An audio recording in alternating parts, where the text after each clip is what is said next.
Devil card को क्या हम ब्लैक मैजिक के लिए भी कंसिडर कर सकते हैं? लोग डेविल कार्ड से ब्लैक मैजिक करते भी हैं क्योंकि डेविल का मतलब ही होता है राक्षस, नेगेटिव एनर्जी। और डेविल क्या करता है कि आपको बांध के जकड़ के रखता है।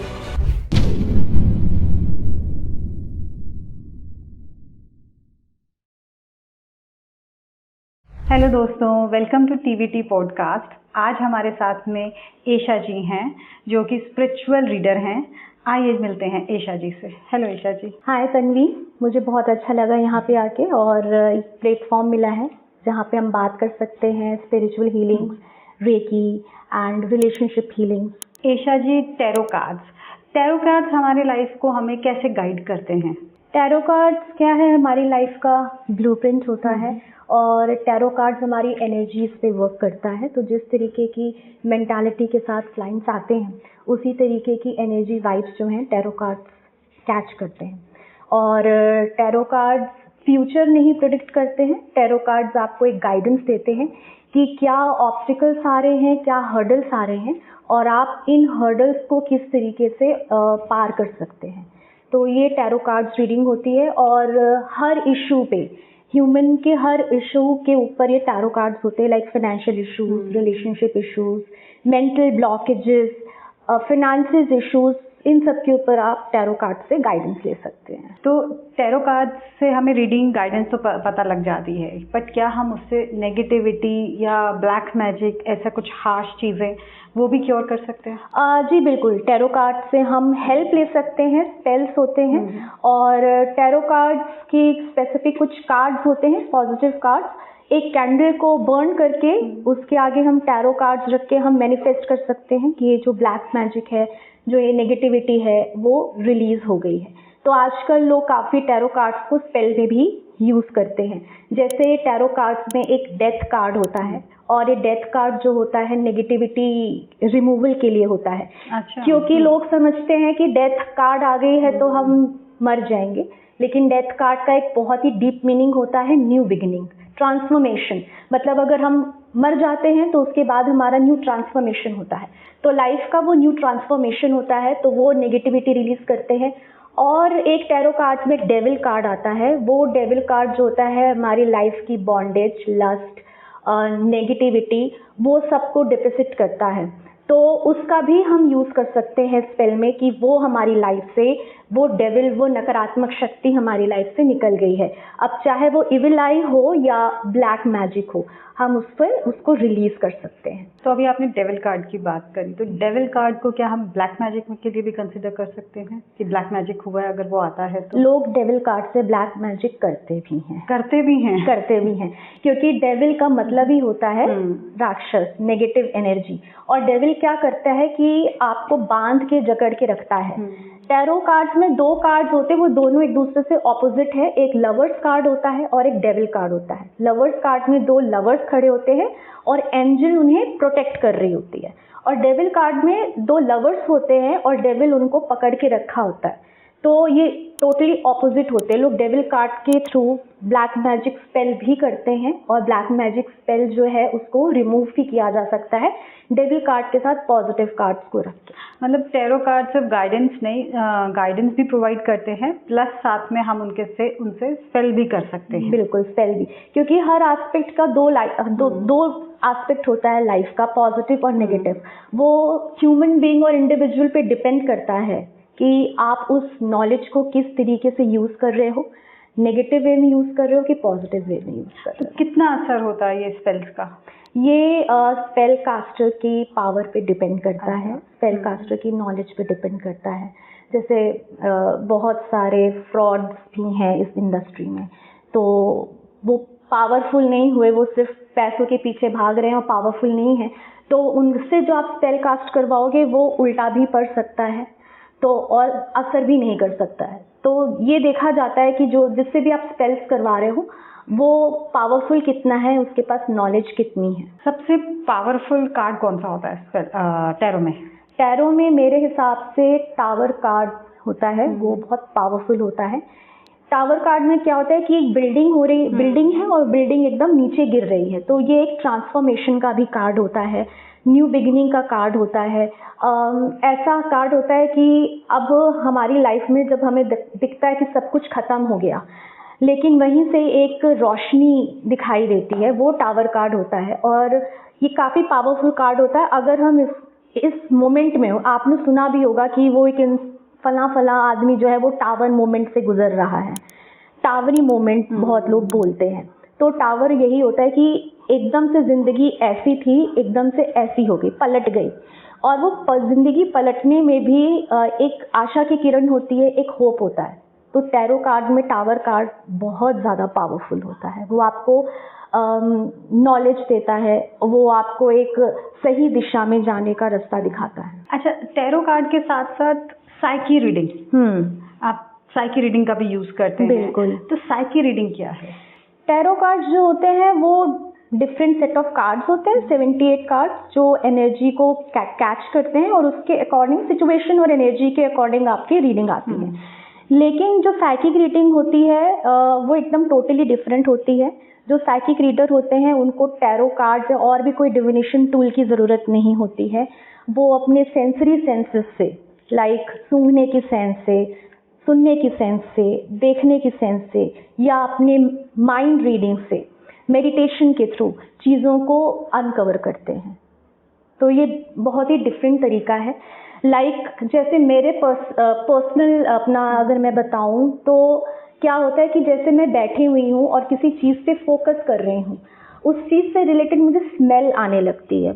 या मैं मान लीजिए किसी की हीलिंग कर रही हूँ, मैं रेकी हीलर ऑल्सो, और हीलिंग करते टाइम मुझे अगर बहुत बदबू सी आती है या बहुत ऑड स्मेल आती है, तो इसका मतलब है कि ये जो पेशेंट है या जो क्लाइंट है जो हीलिंग के लिए आया है, इस पे अभी बहुत वर्क करना है या इसके ऊपर कुछ नेगेटिविटी का इन्फ्लुएंस है। कभी बैठे बैठे मुझे एंजल्स के नाम सुनाई दे जाते हैं। तो ये एक साइकिक रीडिंग होती है जो अदर डिविनेशन टूल से एकदम डिफरेंट है। तो साइकिक रीडिंग से हम पता लगा सकते हैं या हम ट्रीट भी कर सकते हैं? ट्रीट तो नहीं कर सकते, लेकिन हाँ हम पता ज़रूर लगा सकते हैं प्रॉब्लम क्या है। मैं एक एग्जांपल देती हूँ। मेरी एक क्लाइंट थी, 5-6 साल पहले उनका डॉग खो गया था। तो उन्होंने मुझे डॉग की फ़ोटो दिखाई थी एंड जस्ट मैंने मेडिटेट किया था कि कहाँ पे हो सकता है वो डॉग, और फिर मुझे समझ में आया था कि वो डॉग किस तरफ गया है। फिर मैंने अपनी क्लाइंट को बताया था और 2-3 घंटे सेशन के बाद उसको उनका डॉग मिल गया था। तो इस तरीके से साइकिक रीडिंग काम करती है, क्लेयरवॉयंट बोलते हैं। तो साइकिक रीडिंग जब आप करते हैं तो क्या आप अभी प्रेजेंट सिचुएशन के अकॉर्डिंग देखते हैं या आप बहुत कितने पास्ट में जाते हैं? साइकिक रीडिंग में क्या होता है कि पहले से पता चल जाता है कि कौन इंसान किस तरीके का है। लाइक अगर मैं इस कमरे में नहीं हूँ, आप लोग इस कमरे में मेरे बारे में बात कर रहे हो, कुछ भी नेगेटिव टॉक कर रहे हो या पॉजिटिव टॉक कर रहे हो, मैं इस घर पे भी नहीं हूँ, तो भी मुझे सुनाई दे जाता है, समझ में आ जाता है कि कोई मेरे बारे में किसी तरीके की वर्ड्स बोल रहा है या कोई मेरे बारे में प्लॉटिंग कर रहा है या कुछ कर रहा है। तो इस तरीके से मुझे समझ में आ जाता है। तो इसको हम सुनने की शक्ति बोलते हैं। तो कुछ भी ऐसी चीज़ जो अनसुनी है, अनकही है, वो चीज़ भी हम साइकिक रीडिंग के थ्रू समझ सकते हैं। तो मेरे साथ ये हमेशा ऐसा होता है कि मुझे समझ में आ जाता है कि कौन इंसान झूठ बोल रहा है, कौन सच बोल रहा है। वो साइकिक रीडिंग के थ्रू होता है। वो एनर्जी टू एनर्जी ट्रांसफ़र होती है, आपके थ्रू, मेरे थ्रू भी, मोबाइल के थ्रू भी एनर्जी ट्रांसफ़र है ये साइकिक रीडिंग। तो क्या हम पास्ट लाइफ में भी जा सकते हैं? जी, पास्ट लाइफ रिग्रेशन थेरेपी भी होती है, ये साइकिक रीडिंग के थ्रू हो सकती है। इसमें मेडिटेशन करवाया जाता है और क्लाइंट को हिप्नोटाइज करके एक ऐसे स्टेट में भेज दिया जाता है जहां उसके और कोई सेंसेस काम नहीं कर रहे होते हैं। वो अपना सिर्फ बहुत ही डीप मेडिटेशन में होता है, अल्फा बीटा मोड होता है, उसमें होता है। तो उस तरीके से हम साइकिक रीडिंग करके और साइकिक ट्रीटमेंट करके उसको हम पास्ट लाइफ रिग्रेशन थेरेपी दे सकते हैं। एंड इन सब में अब एस्ट्रोलॉजी क्या रोल प्ले करती है? एस्ट्रोलॉजी क्या होता है, ये हमारे लाइफ का एक ऐसा सोल है, जैसे आत्मा है ना, आत्मा सोल होती है। एस्ट्रोलॉजी भी आप जिस टाइम पे बर्थ लेते हो, आसमान में जितने भी ग्रह नक्षत्र हैं उसका स्नैपशॉट होता है। तो उस टाइम पीरियड को कैप्चर कर लिया जाता है और फिर आपके बारे में गणनाएं की जाती हैं और हमारी जो पूरी लाइफ है वो हमारे हॉरोस्कोप के अकॉर्डिंग चलती है। तो अब हमारे पास दो चीज़ें हैं, एक एस्ट्रोलॉजी है और एक टैरो रीडिंग है। तो हमें दोनों को साथ लेना चाहिए या एक एक करके हम एक से ही भी अपनी चीज़ें जान सकते हैं? दोनों को कंबाइन करके भी हम रीडिंग दे सकते हैं। अच्छा। और अलग अलग करके भी रीडिंग दे सकते हैं। तो कंबाइन करके रीडिंग देते हैं तो वो रीडिंग जो होती है ना और प्रोफाउंड हो जाती है और बहुत डीप कनेक्शन हो जाता है। क्योंकि क्या होता है कि एनर्जी जो साइकिक होते हैं वो एनर्जी रीड कर लेते हैं, एनर्जी उनको समझ में आ जाती है। तो किसी का भी अगर हॉरोस्कोप सामने आता है तो वो हॉरोस्कोप से भी एनर्जी निकलती है, पता चल जाता है कि किस तरीके का आदमी होगा, इसकी लाइफ किस डायरेक्शन में जा रही होगी, तो वो चीज़ भी पता चल जाती है। तो दोनों को कंबाइन करके भी हम उसमें देख सकते हैं, क्योंकि बहुत सारे प्लैनेट्स जो होते हैं वो टैरो कार्ड से भी कनेक्टेड होते हैं। जैसे मैंने बताया था एक टैरो कार्ड में कार्ड होता है हर्मिट मोड, जैसे सुना है हमने। तो हर्मिट कार्ड होता है, वो कार्ड क्या होता है, इंट्रोस्पेक्शन के ऊपर होता है कि इंसान एक अकेले में चला गया है और अपना आत्म मंथन कर रहा है कि मैं क्या कर रहा हूँ क्या नहीं कर रहा हूँ। वो प्लैनेट केतु है, क्योंकि केतु जो होता है आपको दुनिया से आइसोलेट कर देता है, अलग कर देता है, डिटैच कर देता है। तो ऐसे ही हम कार्ड्स को प्लैनेट के साथ भी कनेक्ट करके बता सकते हैं। तो हमें दोनों देखना चाहिए, हमें हाँ देख सकते हैं, देखना चाहिए। बहुत सारे लोग हैं इसको कंबाइन करके रीड करते हैं। जैसे अगर मुझे किसी की टैरो रीडिंग करनी है और अगर मुझे कुछ ऐसा कार्ड दिख गया है जिसमें मुझे ऐसा लग रहा है कि इसका प्लैनेट खराब हो सकता है, तो उसी वक्त मैं समझा देती हूँ कि आपको इस प्लैनेट की रेमेडी करनी चाहिए, तो ये प्लैनेट आपका ठीक हो जाएगा। आपने एक बुक भी लिखी है जी, तो उसके बारे में हमें बताएं। मैं कृष्ण भक्त हूँ और भगवान श्री विष्णु को पूजती हूँ और मैं बहुत टाइम से कविताएं लिखती हूँ और ये डिवोशनल कविताएं हैं और ये डिवोशनल कविताओं को कंबाइन करके एक बुक पब्लिश होने जा रही है। आई थिंक 10-12 दिन में बुक रिलीज हो जाएगी। इस बुक का नाम है कृष्ण प्रिया एक उन्नत प्रेम। तो इसमें जितनी भी मेरी कविताएं हैं प्रभु को लेकर, भक्ति गीत हैं, वो सारा मैंने प्रभु को ही समर्पित किया है। तो ये बुक रिलीज होने वाली है मार्केट में, हार्ड कॉपी में भी और सॉफ्ट कॉपी में भी आ जाएगी अमेजॉन, फ्लिपकार्ट और गूगल बुक्स पे, किंडल पे। अभी आपसे बात करते करते आपने डिस्कस किया ईवल आई। आजकल तो ईवल आई का क्वेश्चन हर किसी के ऊपर आता है कि हर किसी को लगता है कि ईवल आई उनके ऊपर आ गई है। तो कैसे पता लगे कि ईवल आई आए है और कैसे उसको हम रिजॉल्व कर सकते हैं?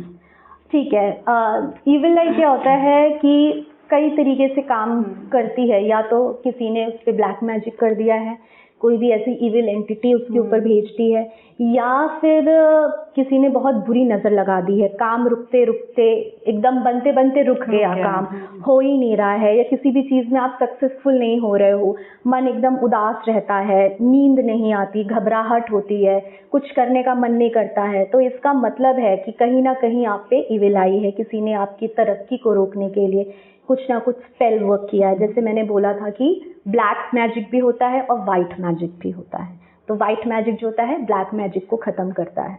और आजकल होमली रेमेडीज़ में बता देती हूँ आप क्या कर सकते हो। अपने घर को सुरक्षित रखने के लिए वाइट कैंडल बर्न करो और जस्ट मेडिटेशन मोड में बैठो और विजुलाइज करो कि जो ये पूरा घर है वो एक वाइट हीलिंग लाइट में कवर हो गया है, एक अम्ब्रेला सा आ गया है, छाता आपके पूरे छत से लेके पूरे घर पे। और जो भी इविल आई है, इविल एंटिटी है, या कोई भी ऐसे लोग हैं, नकारात्मक लोग हैं, वो आपके घर एंटर ही नहीं हो रहे हैं। तो ये इमेजिनेशन और विजुअलाइजेशन जो होती है ये बहुत इम्पॉर्टेंट होती है। और आप जैसे हर जगह छोटी मोटी रेमेडीज़ होती हैं, अपने घर के आगे नमक जो होता है, सॉल्ट, रॉक सॉल्ट, वो आप उसका थोड़ा सा छिड़काव कर दो और रॉक सॉल्ट को हाथ में रख के प्रे करो कि कोई भी नेगेटिव एंटिटी, कोई भी ऐसा इंसान जो हमारे प्रति नकारात्मक भाव रखता है वो हमारे घर में ना आए। अगर आ रहा है तो उसकी जो भी इविल आई है, बुरी नज़र है, वो हम तक ना लगे। तो इस तरीके से भी आप इविल आई हटा सकते हैं। और जो मैं रेकी हीलिंग करती हूँ उसमें साइकिक अटैक सर्जरीज करती हूँ। उसमें क्या होता है, किसी के ऊपर भी इविल एंटिटी है तो वो रेकी के थ्रू उसको मैं हील कर देती हूँ। तो इस तरीके से आप इविल आई और जो भी किसी ने स्पेल किया है आप उसको उतार सकते हैं। अभी आपने बताया कि रेकी के अंदर इविल आई हटाने के लिए साइकी सर्जरी करते हैं, तो साइकी सर्जरी क्या है? ओके, जैसे ये हमारा आज्ञा चक्र, हमारी थर्ड आई चक्र है। जो भी हमारी नेगेटिविटी होती है, जो भी नेगेटिव थॉट्स होते हैं, वो यहीं से जनरेट होते हैं। किसी भी चीज़ के बारे में बुरा सोचते रहना, वो नेगेटिविटी हमारे ही पास मल्टीप्लाई होके आती है। और किसी भी हम नकारात्मक व्यक्ति से मिलते हैं तो उसका जो पावर होती है, नेगेटिव पावर, वो हमारे ऑरा में आ जाती है। तो मेडिटेशन क्रिया होती है, ये ध्यान क्रिया होती है जिसमें हम इंसान को, पेशेंट को, क्लाइंट को अपनी थर्ड आई पे विजुअलाइज करते हैं और रेकी की कुछ टेक्निक्स होती हैं जिसके थ्रू हम उसके पूरे ऑरा से नेगेटिविटी निकालते हैं। और मुझे भी कभी कभी लगता है कि मेरे इतने सारे क्लाइंट्स हैं या इतने हेटर्स हैं, बहुत होते हैं, कॉम्पिटिटर्स हैं, मुझ पे भी कोई कभी कुछ भी कर सकता है, तो रेगुलरली मैं अपने ऊपर ये ज़रूर रेकी साइकिक अटैक सर्जरी अपने ऊपर अप्लाई करती हूँ और ये बहुत फ़ायदेमंद होता है। रिलेशनशिप के अंदर देखा कि आजकल बहुत लोग परेशान हैं, कोई एक ऐसी रेमेडी जिससे उनका रिलेशनशिप बहुत अच्छा चलना शुरू हो जाए? ओके, देखिए जो रिलेशनशिप होता है ना, अच्छा रखने के लिए सबसे पहले आपको अपने साथ रिलेशनशिप अच्छा रखने की ज़रूरत है। सेल्फ लव, जब तक आप अपने में पूरे नहीं हैं तब तक आप किसी को पूर्ण नहीं कर सकते हैं। तो सबसे पहला है कि आप अपनी इज्जत करिए, अपने से प्यार करिए, एक बाउंड्री क्रिएट करके रखिए ताकि कोई आपको डिसरिस्पेक्ट ना कर सके। अगर आप अपनी पर्सनालिटी उस तरीके से बनाएंगे ना तो आपका जो रिलेशनशिप है खुद ब खुद अच्छा होता जाएगा। और रिलेशनशिप के लिए मेरे पास बहुत सारे टीनेजर्स आते हैं, 20 ईयर्स ओल्ड, इवन बहुत सारे 17-18 ईयर्स ओल्ड भी टीनेजर्स हैं कि मेरा ब्रेकअप हो गया है, मेरे बॉयफ्रेंड ने मुझे ब्लॉक कर दिया है, कुछ ऐसा कर दो, कुछ ऐसा जादू कर दो कि वो मेरा हो जाए। तो मैं एक चीज़ ये कहना चाहती हूँ कि जो एक्सेस होते हैं ना, वो किसी रीज़न की वजह से होते हैं।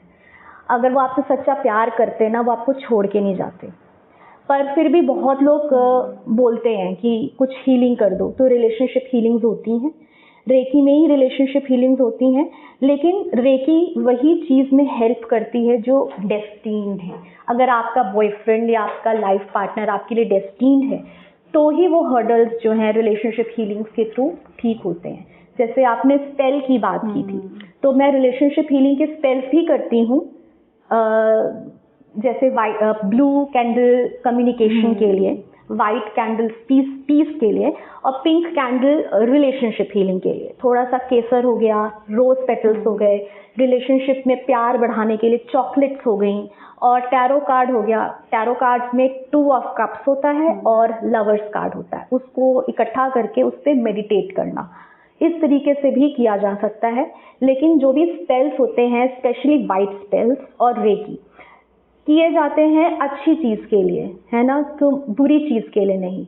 तो अगर कोई व्यक्ति आपके लिए डेस्टीन्ड है, जो आपके लिए ही बना है और किसी हर्डल्स की वजह से, नेगेटिविटी की वजह से आपसे दूर हो गया है, वो ही रिलेशनशिप में हील हो सकता है, बाकी नहीं। तो जैसे कई बार होता है कि बुरी नज़र लग गई, आपके रिश्ते को भी नज़र लग जाती है और वो आप में लड़ाई हो गई और किसी कारण आप अलग हो गए, तो ऐसे रिश्ते कैसे हील होते हैं? ऐसे रिश्तों को मैं हील करना ज़रूरी नहीं समझती। अच्छा, इसलिए नहीं समझती हूँ क्योंकि बुरी नज़र क्या है यहाँ पर है।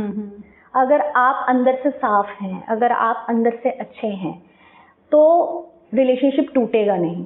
बुरी नज़र क्यों लगी? बुरी नज़र किस चीज़ की लगती? किसी ने भड़का दिया, किसी ने किसी को किसी के अगेंस्ट कर दिया, या मन में ही इनसिक्योरिटी है, वो ही इनसिक्योरिटी मल्टीप्लाई होती है। इसलिए सबसे पहले मैंने कहा था कि अगर रिलेशनशिप आपको अच्छा रखना है तो सेल्फ लव की बहुत ज़्यादा ज़रूरत है। तो जो रिलेशनशिप टूट जाते हैं ना, जिस रिलेशनशिप में कोई गुंजाइश नहीं रहती, उसको हील नहीं करना चाहिए, उससे मूव ऑन हो जाना चाहिए।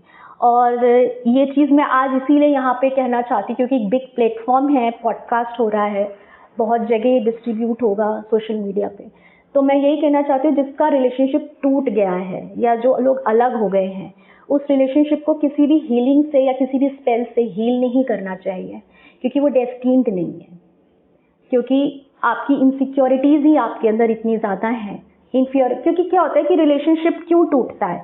एक पार्टनर सुपीरियर होता है और दूसरा अपने आप को से इंफीरियर समझता है, तो ही लड़ाइयाँ होती हैं, झगड़े होते हैं। तो अपने अंदर पूर्णता लाइए, तभी आप दूसरे को पूर्ण कर सकेंगे, जो मैंने पहली बार ही बोला था। तो इसीलिए मैं रिलेशनशिप हीलिंग जो है ना, मैं अवॉइड करती हूँ, नहीं करती हूँ। हेलो दोस्तों, तो ये आज आपको हमारा वीडियो कैसा लगा? अगर कोई भी चीज़ स्लिप हो गई है या कोई भी चीज़ ऐसी है जिसकी जानकारी आप मुझसे चाहते हैं और वो मैं नहीं दे पाई हूँ, या वो उस चीज़ पे, उस टॉपिक पे बात नहीं हो पाई है, तो आप नीचे लिखे हुए डिटेल्स पे कॉन्टैक्ट कर सकते हैं। मेरी टीम्स आपसे कनेक्ट कर लेगी। Thank you.